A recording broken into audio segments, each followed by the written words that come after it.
ngo nitwa Burikano besito w'abasheri banyu mwaba mwenemeza amigo unyiyongoje ng'umunigo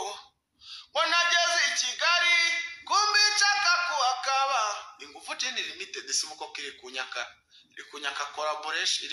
iri kushaka kuzamuka kuri live yanjye ngo tuvuge iki none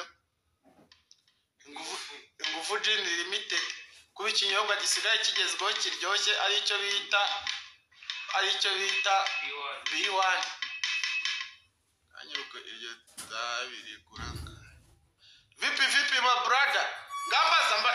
mba uyu sinyita Cedric mu mubaza bitere ari ntaririmba mu buryo busa nimukavuge wenda ngo nuko umuntu yamenyekanye nibyo yaramenyekanye yakoze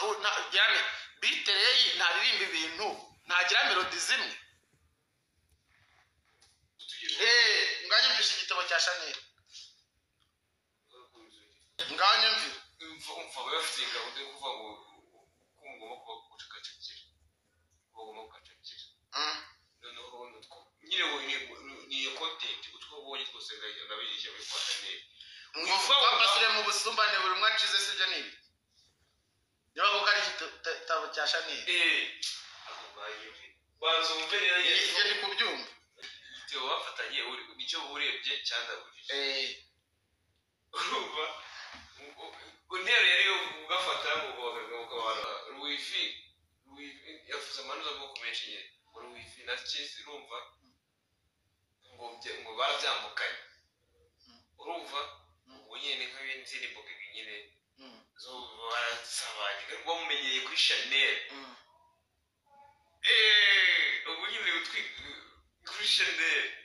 niyo bamumenyeyeho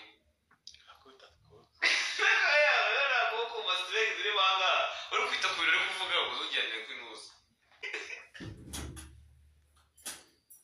ngo yari yihariye gafite igitebo kinini bari n'umukobwa ari ukimukora nyine we ari gufata story nyine y'uko waba utwaye inuza buri urumva yuko nyine waba ufite nk'inuza buri urumva bitere yaririmbana